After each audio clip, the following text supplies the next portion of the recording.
오늘부터 요한 1서를 읽으면서 우리가 함께 은혜를 나누도록 하겠습니다. 요한 1서는 이제 일반 서신서로 구분을 이렇게 합니다. 신약 성경의 서신서의 지분은 대부분 사도 바울이 가지고 있거든요.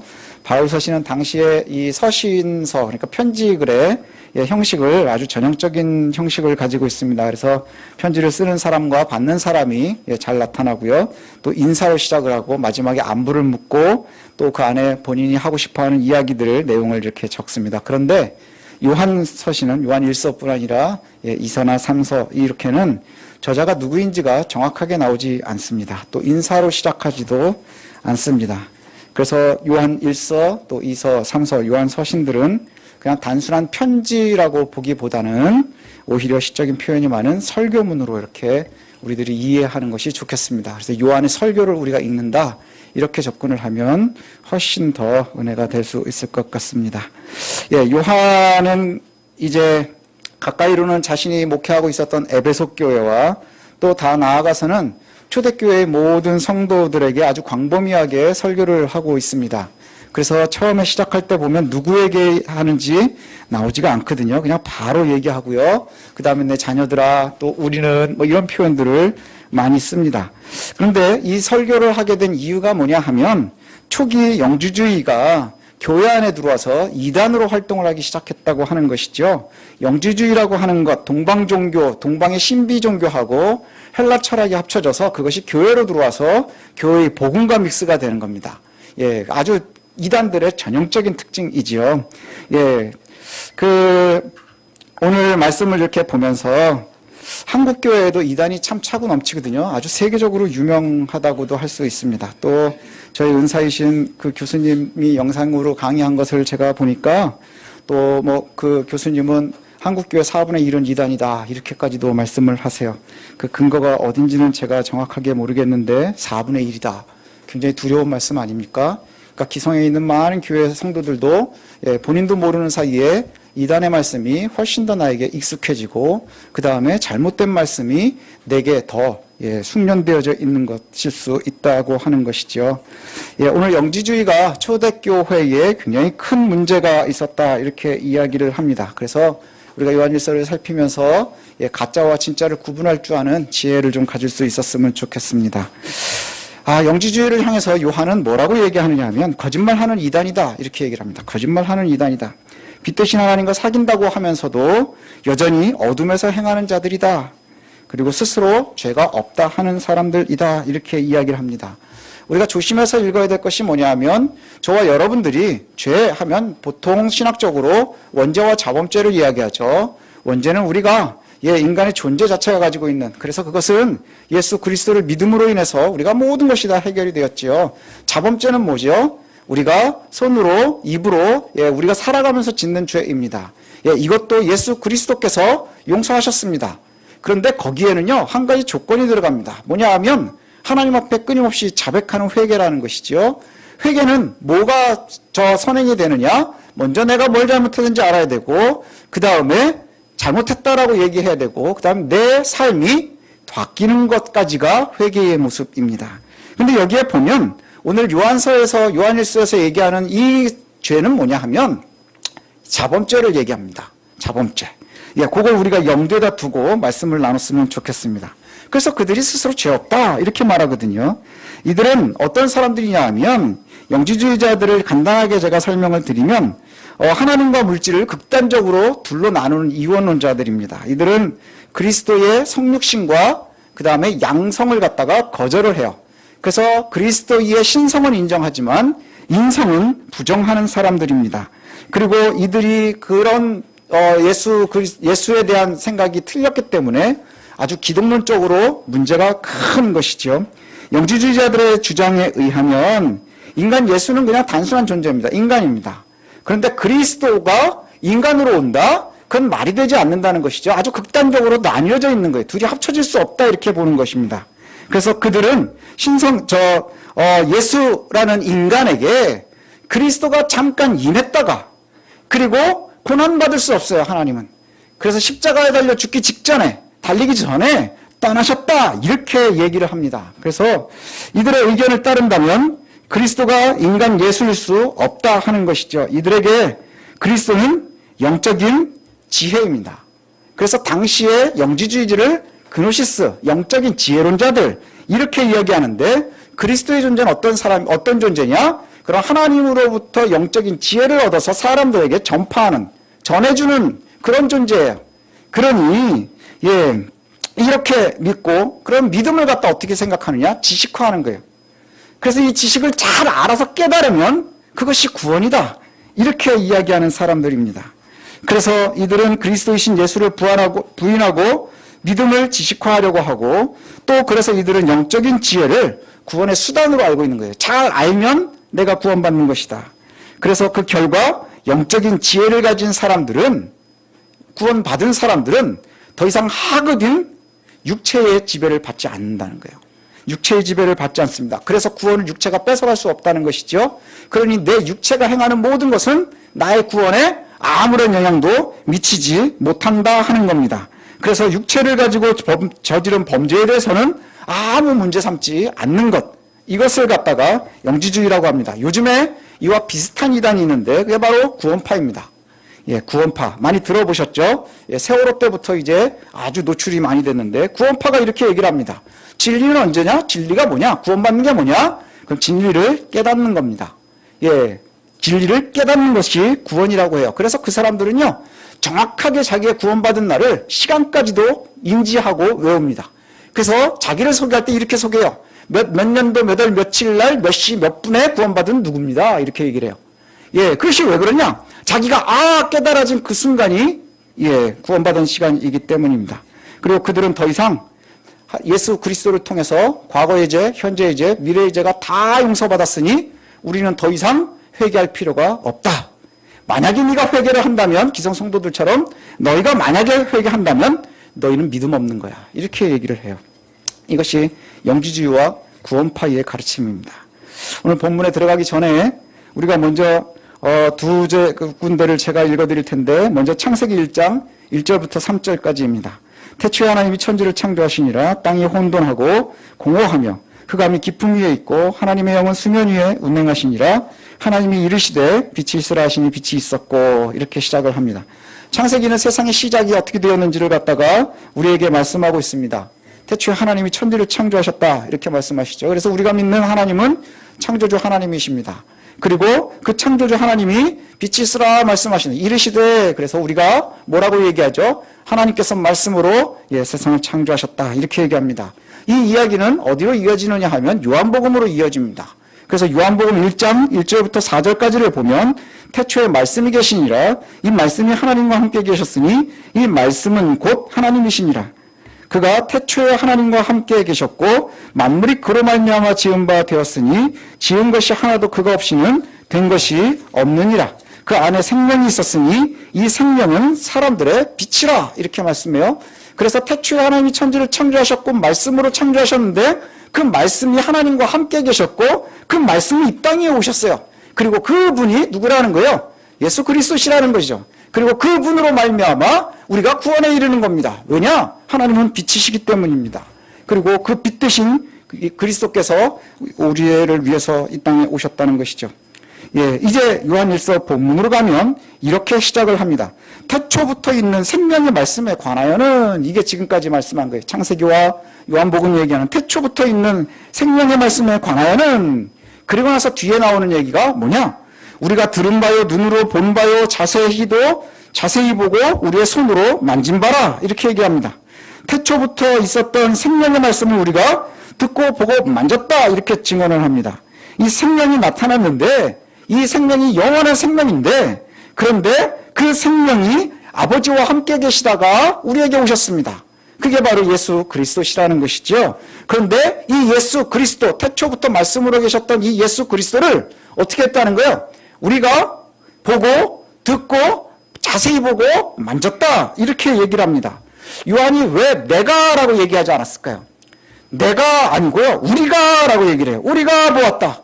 그럼 내가 혼자 봤으면 증거할 방법이 없겠죠. 근데 우리가 보았다라고 하는 것은 증인들이 많다는 거예요. 그리고 읽고 있는 너희들도 봤고 나도 봤고 이렇게 얘기하고 있는 거예요. 그래서 사도 바울의 증언과도 같습니다. 사도 바울은 고린도전서에 15장에 이렇게 쓰고 있습니다. 내가 받은 것을 먼저 너희에게 전하였노니 이는 성경대로 그리스도께서 우리 죄를 위하여 죽으시고 장사 지낸 바 되셨다가 성경대로 사흘 만에 다시 살아나사 게바에게 보이시고 12제자에게 보이시고 그 후에 500의 형제에게 일시에 보이셨나니 그 중에 지금까지 대다수는 살아있고 어떤 이는 잠들었다.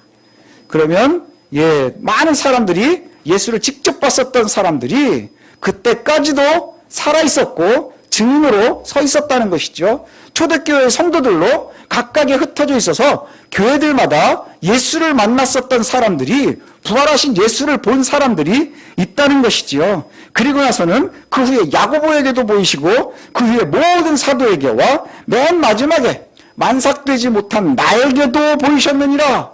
그리고 그 예수 그리스도께서 저와 여러분에게도 알려져 있는 겁니다. 우리가 이렇게 보았다라고 얘기하는 것, 그 이행이는 뭘까요? 증언할 만한 사람들이 교회마다 다 있다는 거예요. 예수를 본 사람들이 있다는 것이죠. 1절을 보니까 만지고 듣고 본 사람들이 많이 있는데 그 만지고 보고 들은 그 말씀이 곧 하나님이시라는 거예요. 예수 그리스도시라는 거예요. 그것을 갖다가 많은 사람들이 이미 봤고 우리가 함께 보았다 이렇게 얘기를 하고 있는 겁니다. 그러면서 무엇을 이어서 얘기하느냐? 진리에 대해서 얘기해요. 하나님에 대해서는 진리. 진리는 아레레이아라고 하는 헬라어로 되어 있는데 객관적인 진리, 주관적인 진리 다 이야기합니다. 그래서 당시의 헬라 철학을 따르면 진리라는 것은 뭐냐 하면, 진리라는 것은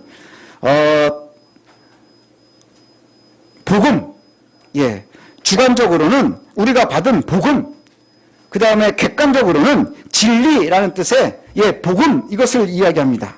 그래서 복음이 계시된 구원의 도리이고 객관적으로는 그리스도 자신, 이것을 갖다가 성경이 얘기하고 있습니다. 그래서 그리스도를 경험한 초대교회의 사도들은, 또 초대교회의 성도들은 증언에 참일 수밖에 없는 거예요. 힘이 있을 수밖에 없는 거예요.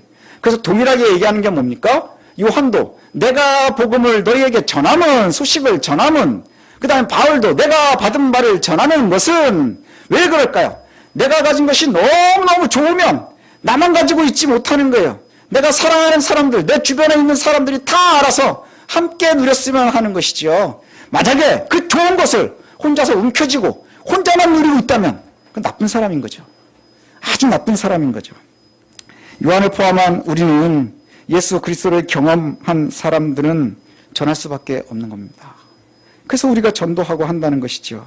그래서 사도 바울은 내가 받은 것을 너희에게 전한다 얘기하고, 요한도 역시 우리가 보았고 보았던 것을 너희에게 전한다 이렇게 말씀합니다.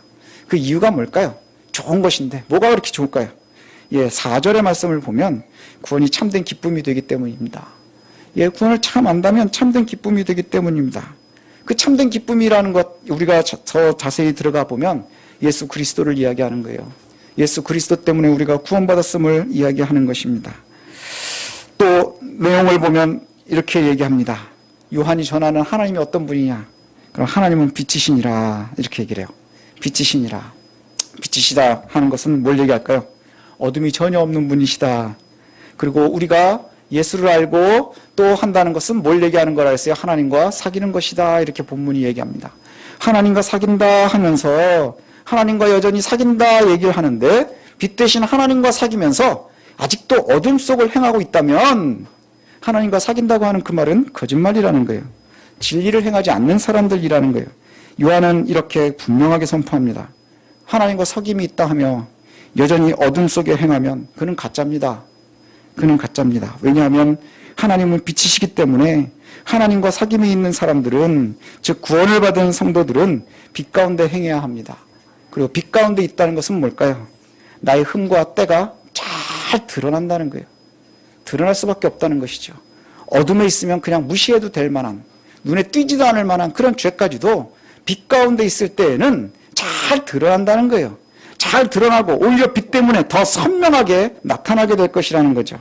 그러니 스스로 속이지만 않는다면 항상 우리는 우리의 잘못을 늘 하나님 앞에 자백해야 합니다. 자백한다고 하는 게 뭘까요? 용서를 위한 거예요. 자백하는 이에게 하나님께서 용서하시기 때문입니다. 그래서 우리가 정말 이미 예수를 믿어서 구원받았다. 하나님의 자녀가 되었다. 우리가 이것을 믿지요. 그렇죠? 여러분 예수 믿으면 구원받잖아요. 예수 믿음으로 인해서 구원받았습니다. 구원받은 사람들이 해야 되는 게 뭡니까? 거룩해지는 거예요. 그리스도를 닮아가는 만큼 거룩해져야 하는 겁니다. 그 거룩해진다고 하는 것이 뭐냐? 우리가 하나님과 사귐이 되고 예수 그리스도와 사귐이 되고 성도가 서로에게 사귐이 되는 거예요. 그리고 우리가 늘 하나님 앞에 노출되어 있는 것이죠. 빛 가운데 노출되어 있는 거예요. 그래서 하나님의 자녀가 되었다 하면 우리가 여전히 기도할 때마다 우리의 흠이, 우리가 살면서 가지게 되는 흠이, 또 죄가, 때가 있어서 그것을 항상 자백하고 회개하는 겁니다. 그래서 기도할 때마다 우리가 회개하는 거예요. 믿음이 없어서 회개하지 못하는 것이 아니라, 영적으로 숨겨져 있는 비밀의 지혜를 몰라서 회개하는 것이 아니라, 우리가 빛 가운데 있기 때문에, 그리고 우리가 잘못한 것이 너무 선명하게 드러나기 때문에, 그것 때문에 우리가 하나님 앞에 엎드릴 때마다, 기도할 때마다 엎드려서 회개해야 한다는 것이죠. 그러면 하나님과 사귐을 갖는 이들에게 하나님께서 용서하십니다. 예, 그것이 바로 구원인 거예요. 그것이 바로 구원인 거예요. 요한 1장 8절에 이렇게 말씀합니다. 만일 우리가 죄가 없다고 말하면 스스로 속이고 또 진리가 우리 속에 있지 아니한 것이다. 이렇게 말해요. 내가 죄가 없다. 이거 무슨 말이에요? 여기서 나오는 말이 뭐라 했죠? 나는 죄를 짓는 사람이 아닙니다. 내가 육체로 한 이 모든 죄는 나에게 아무 영향도 미치지 못합니다. 이렇게 말하는 사람들인 거예요. 그런 사람들은 뭐라는 거예요?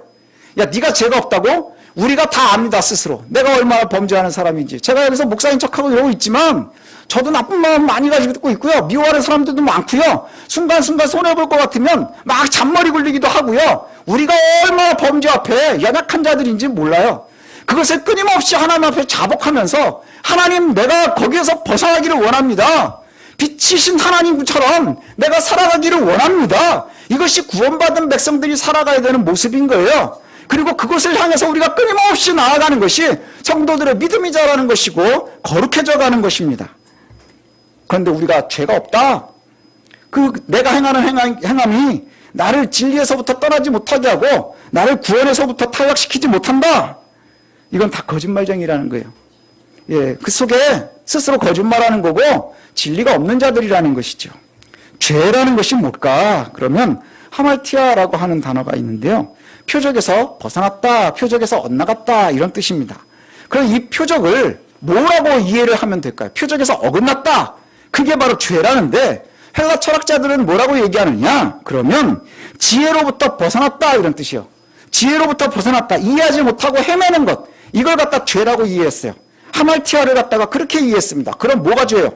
무식한 게 죄예요. 그런데 성경은 뭐라고 얘기합니까? 그 표적은 하나님을 향하는 거예요. 하나님을 향해 가다가 표적을 잃어버리면 그게 죄가 되는 거예요. 하나님께 불복하고 하나님과의 관계가 단절되는 것, 이것이 바로 죄라는 거예요. 빛 대신 하나님과 관계가 끊어져서 어둠에서 계속 행하고 있다면, 그러면서도 끊임없이 자신은 죄가 없다라고 얘기하고 있다면 그것이 바로 죄라는 것이죠. 10절에 또 이렇게 말씀합니다. 만일 우리가 범죄하지 아니하였다 하면 하나님을 거짓말하는 이로 만드는 것이니 또한 그의 말씀이 우리 속에 있지 아니하니라. 내가 구원받았으니 이제 나의 모든 삶을 통해서 나의 구원은 죄와 아무 상관이 없습니다. 내가 행하는 행동은 이제 나의 구원을 절대로 건들지 못합니다. 아무 영향력도 없습니다. 그러니 함부로 살아도 됩니다. 라고 얘기하면 그 사람들은 거짓말쟁이라는 거예요. 그럼 그 사람들은 그렇게 살아가기도 되느냐? 그래서 구원이 탈락되느냐? 여기서 거짓말하는 이들이고 진리가 없는 이들이라는 것은 그들은 구원받지 못한 사람들이라는 거예요. 거짓 성도들이라는 것이죠. 적그리스도와 같은 거예요. 이단들과 같다는 것이죠. 밀량이라는 영화를 또 얘기를 하는데 이게 참 자주 쓰이는 예화입니다. 밀양이라는 영화가 나오는데 거기에 보면 아동 유괴해서 살인하는 살인범이 나옵니다. 그리고 나서 이제 아동을 유괴해서 살인하고 그리고 나서 이제 범인이 잡혀서 감옥에 갔어요. 그러니 엄마가 아이를 혼자 끼우다가 이제 너무너무 고통스러워합니다. 힘들어합니다. 그래서 막 거의 뭐 난리가 나고 하다가 우연찮게 이제 교회를 출석하게 돼요. 그래서 신앙생활을 시작을 하게 되고 그러면서 주변에 있는 이들이 자꾸 기도하고 뭐 이러면서 나중에는 이 마음에 무슨 마음을 갖게 되느냐 하면 내가 내 마음에 평안을 얻게 되고 이제 내가 그 내 아이를 갖다가 해코지한 그 사람을 용서하고 그리고 하나님의 사랑을 전해야 되겠다라는 마음을 주셨다는 거예요. 그래서 이제 그걸 전하려고 감옥으로 가서 이제 뭐라 그러죠? 면회를 합니다. 면회를 해서 그 살인자를 딱 봤는데 그래서 이제 얘기를 해요. 내가 이제 교회를 다니게 됐고 그리고 나서 하나님의 사랑을 알아서 이제 내 마음에도 좀 평안이 생겼습니다. 이 사랑을 당신에게도 전하려고 합니다. 내가 당신을 용서하고 싶습니다. 이랬더니 그 살인자가 뭐라고 얘기하느냐면 저는 이미 이곳에서 하나님을 만나서 죄를 자백했고 용서를 받았습니다. 그래서 마음이 너무너무 평안합니다. 감사합니다. 이러는 거예요. 이 장면이요. 반기독교인들이 가장 좋아하는 장면입니다. 기독교를 조롱할 때 제일 많이 쓰이는 장면이기도 합니다. 이게 뭐와 되게 비슷하냐? 고르반과 비슷해요. 고르반이 뭐죠?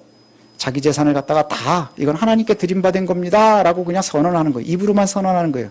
그래 어떤 이들은 10원도 하지 않아요. 그래놓고 이건 하나님의 것입니다 명목상으로 잡아놓고 뭐 하기 위함이요? 부모를 공경하지 않기 위함이라는 거예요. 이게 바로 고르반입니다. 예수님께서 아주 강하게 공격하셨죠. 예수 믿는 사람들이 지금 이 고르반의 모습을 여러 형태로 나타나고 있는 거예요. 나는 예수 믿기 때문에 아무렇지도 않습니다. 내가 실수하는 것, 그 정도는 예수께서 이미 과거에 다 용서해 주셨습니다. 내가 구원을 고백하는 그 순간에 다 용서해 줬으니 나는 어떻게 살든지 나의 죄는 나를 건들지 못합니다. 라고 얘기하는 이들은 이미 구원받지 못한 자들이라는 거예요. 이미 그들이 가지고 있는 것은 가짜라는 것이죠. 이 말씀을 드리는 이유가 뭐냐? 어쩌면 우리도 부지불식간에 영지주의적인 신앙을 하고 있는지도 모르겠습니다. 그저 구원을 명목으로 알고 과거에 내가 믿습니다 라고 얘기했었던 그 기억으로 알고 또 내가 구원받은 사람이라는 이유로 우리의 죄에 대해서 무뎌지는 거예요. 왜요? 범죄하고 나서도 교회 와서 주님 용서해 주십시오. 그럼 용서받았다 생각되는 거예요. 유기한 살인범처럼. 회개는 하나님께 하지만 하나님의 용서도 구하지만 누구에게 해야 되는 거예요? 내가 범죄한 사람들에게 해야 되는 거예요. 그리고 회개의 완성은 어디에 있습니까? 내가 그것 때문에 자복하고 통곡하고 그리고는 다시는 하지 않겠다 하는 것. 그것이 바로 회개입니다. 앞서 우리나라에도 이단이 차고 넘친다고 이렇게 얘기를 했었습니다. 이유가 뭘까요? 한 번의 믿음 고백으로 혹은 내가 교회를 다닌다는 이유로 내가 구원받았다는 걸 안다는 이유로 자신의 죄에 대해서 너무나 무감각해지고 있다는 것이죠. 무뎌지고 있다는 겁니다. 그렇게 무뎌지고 있을 때, 그렇게 잘못되어 있을 때 우리는 살면서 끊임없는 고난을 만납니다. 그래서 힘들고 지치는 일을 만나면 또 때로는 사람들과 갈등하는 일을 만났을 때 그때 이단이 침투하거든요. 뭐라고 침투합니까? 네가 오라. 이 지식을 알고 있으면 다 해결이 된 거야. 이미 네가 옳은 거야. 너의 어려움은 우리만 알고 있는 이 비밀스러운 지혜로 다 해결될 수 있어. 그래서 이단들이 아주 폐쇄적인 거예요. 아무에게나 자신을 갖다가 내놓지 않습니다. 그러나 그렇지 않습니다. 오히려 구원받은 참된 성도라면 끊임없이 자신을 되돌아보는 것에 게으르지 말아야 합니다. 그래서 우리의 신앙의 선배들, 초대의 교부들, 사도들은요, 끊임없이 죄에 대해서 예민했습니다. 어거스틴이 그랬고 루터가 그랬고 이제 우리가 구원받은 성도라면 스스로 우리를 말씀에 비추어가며 우리의 죄와 잘못에 더욱더 예민해야 합니다. 그럼 그 죄 때문에 우울하라는 게 아니에요. 그 죄의 용서가 하나님께 있음을 자복하며 우리의 삶을 되바꿔가며 그렇게 살아가야 한다는 것이지요. 초대교회 영지주의가 교회를 망가뜨리는 것 무엇 때문이었을까요?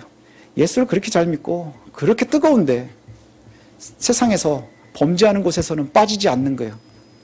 요즘과 다르지 않습니다. 요즘과 다르지 않습니다. 요즘에 나쁜 놈들 잡아놓으면 절반 이상은 교회를 다녀요. 근데 신기한 게 뭔지 아십니까? 우리나라 인구의 절반이 안 돼요, 기독교인이. 근데 왜 절반은 다 교회를 다닌다고 할까요? 깡패들 나갔다가 저기 감옥 갔다가 오면은 금세 목사 됩니다. 그리고 목회하겠다 어쩌다 하는데 또 잡혀 들어가고요. 아주 유명한 사람들 중에 감옥 갔다 와가지고 목사 된 사람들 많거든요. 왜 그럴까요? 잘못된 거예요. 그들에게 과연 구원이 있었을까? 우리는 구원이 상실되지 않습니다. 그렇다면 우리가 잘못된 믿음을 갖고 있는 것은 이미 구원받지 못한 자들이라는 것이지요. 오늘 요한 1서가 이것을 갖다가 아주 예민하게 말씀합니다. 저 여러분들이 구원받았다면 끊임없이 하나님 앞에 우리의 모습을 내놓는 겁니다. 그리고 우리의 삶이 하나님께서 원하시는 삶을 살기 위해서 끊임없이 부단히 노력하는 겁니다. 우리가 용서받지 못했기 때문이 아니라 구원받은 사람들이기 때문입니다. 우리가 빛 가운데 있기 때문입니다. 어둠에 있는 자들과 동일해서는 안 된다는 것이죠. 더욱더 선명하고 더욱더 우리의 모습을 되돌아보는 그러한 모습 가지시기를 소원합니다.